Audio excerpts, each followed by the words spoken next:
Hey everyone, Demo here with our Soulbinder-Naazindhri kill on Mythic, and just going to create a guide here with any tips and tricks to help you guys out. This boss is definitely, I would even say, easier than Plexus Sentinel. I think WoW Prog will probably prove that. As many guilds as they kill Plexus Sentinel, and then they come here and they pretty much kill this in 5 pulls. Is about how many pulls it took for us. So the biggest pain points that you're going to have is that on Mythic, you need to have those orbs from Heroic, the people that got the orbs that like 5 of them shot out from the people. They need to hit these like canisters first. So the way to do it is just put one of your weak auras. We have the liquid pack. It'll tell you left or right. And first, what comes out, the biggest prog point we were having was that it would tell 2 people left first, and then it would assign 2 people right. And so then the first 2 people that got left, we just decided just have those 2 people go in on each of these right in the middle, and that'll take care of that. And if you get right, don't focus on left or right. Just deal with it. It is what it is. Just take those off to away from the group. You'll see that on our polls here. But that took care of those. The canister soaks it, so none of these orbs go out, and then they're ready to be hit by the heroic mechanic as well when you throw the like kind of the orb at it, and then it blows it up, and then they take increased damage. The other mythic mechanic is that when you get knocked back, just like in Heroic, this time you leave puddles when you land. The big thing to tell your group is let the land happen. Don't do a roll, a blink, a glide, or anything. Just let it happen because as soon as you like glide forward or blink forward, that'll consider like you touch the ground there, and that's where the puddle will drop. And you just want to make sure good puddle placement throughout the whole fight. Even though it's honestly not even that big of a deal, but I just said just let it happen, and we had no issues. We had pretty good puddle drops as you'll see. So I'll roll the tape here and go from there. The other big thing is, I think AoE damage, like AoE on this fight, is really important. We were holding cooldowns to make sure that we just got through the intermission. Like that was basically it. We obviously pop cooldowns here, we pop pots and all that stuff. But once 1.5 minutes come up and 2 minutes come up, they're just holding for intermission, in my opinion. That's what we told them, and that's how we did it. That's how we killed the boss. I feel like is just making sure we get through the intermission. So that's when the most amount of damage. There is definitely damage beforehand from a healer perspective. So double left comes in. We still do it right there, which is fine. We kind of changed that, but no big deal. And just dodge the orbs. Lefts and rights here still all good. And then we get ready after this. I'm telling people these will just die to cleave. So as get on the tanks. Both the tanks are marked, and we know where we're getting hit by. I'll actually pause the video here real quick. I forgot to show this.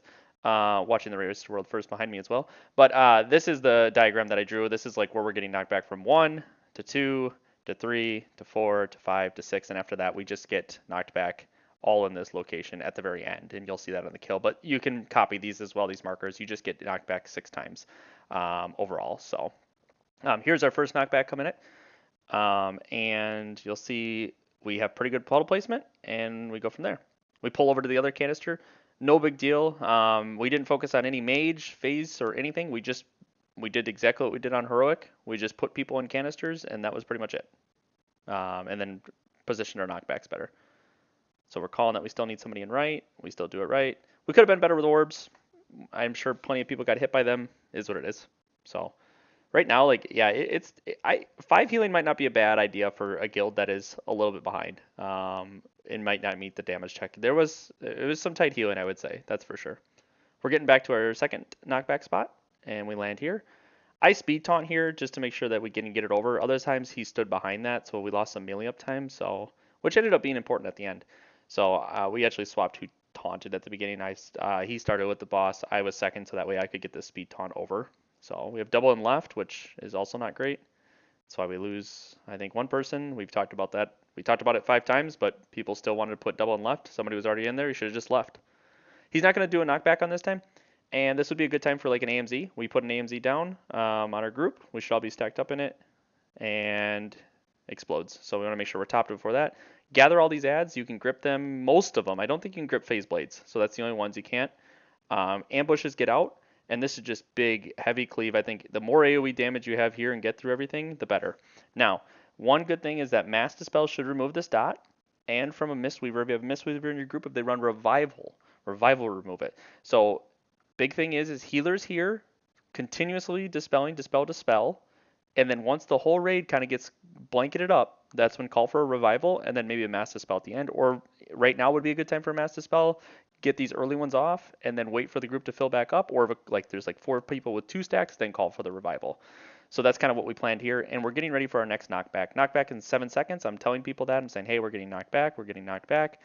And so they know to be on the tanks, be on the markers, and let it happen here. So we have phase blades left. We still got a couple dispels left. We all get knocked back here. Perfect placement. And I just say, finish the phase blades. Just get those down. We don't need more stacks. And we're doing good. We've made it through the first part. Now, since we're pushed this way, we're over in this corner. No big deal. We just continue on. This is rinse and repeat of everything in intermission 1. And I know that if we get through this next intermission, we've killed the boss. That's what I'm telling people, is that just make sure, say, like, if you've got cooldowns, that everybody should be burnt on cooldowns. Like, they should have all just used it in that intermission. But I said, we got to make sure we have DPS cooldowns coming up when the next intermission comes up. You got to have things. So I questioned the AMZ here. It had no value. So I did call that mid-pull. I said, yeah, we have no value on that AMZ. Should have saved that. He said he fat-fingered it, though, so it's fine. We get knocked back over to X, and we bring it right over. Melee can just get up. I mean, there's no orbs for a while yet, so no rush. Melee can just sprint to the boss, keep their uptime high. Boss damage is important. You can skip a whole phase. If you 5 heal, though, I don't think you're going to be skipping a phase. So, and I'll show that at the end. We kind of get screwed up on lefts and rights. Yep, just typical like these guides are made for. They're made for guilds that, are going to struggle on some mechanics like that, where top-end guilds won't. So that's exactly what these guides are for. We struggle with lefts and rights, so no big deal. Knockback, we stack up. I call that plenty time ahead for everybody. And then I don't think I'm taunting the boss in this one. I should speed taunt it. I maybe don't. Looks like taunt was down. It's kind of just dumb, but whatever. It is what it is. Boss is at 43% at this point. Lefts is good, rights is good. Put him in the middle. And burst these down. We know that the next minute, and again, I'm telling everybody, get ready to send cooldowns. And we don't have second pots yet. We'll do those at the end of the fight. But we're getting ready to send everything. So they're going to get broke. We're topped right here. Good spot for an AMZ. I wish they placed them a little better on our group, but we're working on it. We're working on it. Grips are good. We get them all in. We also do an oppressive roar here. Oppressive roar into leg sweep, just to make sure when they're all grouped up, we can get a little extra CC and try to mitigate whatever we can. So at this point, you look at our debuffs down at the bottom. We are okay. We could use a revival soonish, just checking on him. People got to get out with those. Revival right now. Be great. Clear all the debuffs, big healing, all personals. You're emptying the bag, Healthstone, Health Pot, things like that. Just live this phase. If we get everybody through here, especially this knockback, we take a lot of damage. We just live it. We're good.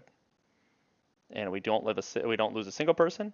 We keep the phase blade. Now, the last part of this phase, we're not breaking anything. We're sub 30%. We're not going to break a single thing. So this is pretty new for our group because we've never gotten this far, and it took us 5 pulls or something like that. I just say we're just going to get knocked straight back. That's all we're going to do. We're just going to get knocked straight back, single target damage, take these out of the group, don't hit anything. We actually make a mistake where somebody left, they pointed at the orb. It's like, all you had to do was not hit the orb. That was it. So I don't think it was this one. I think it was the next set. So we just don't want to break anything out. If anything, just don't point them at anything. So that's our only goal.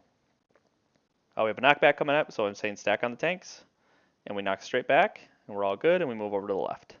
And we're going to do the exact same thing. We're just going to pull the boss right over to here, and we're going to knock straight back, and we're just going to keep killing. We only have one more knockback. We could have even kept it in this corner if we wanted, but no big deal. Orbs, we just get them out. Don't hit anything.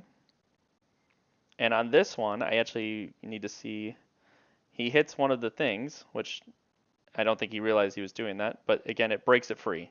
So now I'm worried because I'm thinking if that finishes its cast or something, are we going to blow up? So we lose quite a bit of boss damage. We've been much cleaner here, but we lose boss damage, I think, because we're going to say, okay, we're getting knocked back to that, and we'll finish the boss. So I said, stack on me, we'll get knocked back that way, and then just kill this. And again, it's all defensives, empty the bag, pretty much everything. So, and I just want to kill this because I just don't want it to finish its cast there. I'm just worried about that. And then I know there's one cast left that's scary. Remaining adds, 23 seconds, 22 seconds. I just got to make sure that we're all top for that. We're kind of slow. I say slowly pull the boss out, pull it away. No orbs, don't kill anybody. We still got everybody up. I say 4%. Second pots have already been called. Everything. Remaining adds, every defensive. I'm just going to pop here. Adds are going to be coming in. Stack up tight. Going to pop a lot of canisters there. No big deal. Just grab aggro, throw those away, and kill the boss. That's pretty much it. And that's Soulbinder. It's kind of a disappointing fight, I'm not going to lie. It was pretty easy for a second fight. I don't feel like that one should have been that easy. But at the end of the day, hopefully this guide kind of helps you guys with the pain points. I do think that 5 healing could be a good strategy, and you would just do that next set again, and then you would kill the boss after that. The healing, it surprised me a little bit more than what I kind of expected. So, but yeah, dropping one DPS and throwing in another healer could make this fight even easier for you. I know it's a pretty even split between 5 and 4 healers, so kind of just up to the group and depends where your strengths are. I think we have really strong healers in my opinion, so decided to take the extra DPS and hope we made the check. If we didn't make the check, it'd been easy just to bring in the 5th healer, drop one more DPS, and we were good to go. So, like I said, hopefully this helps you. If you have any comments, questions, or anything, put them in the description down below or comments down below. Like and subscribe, and I'll catch you in the next one. 2 of 8 Mythic, moving on.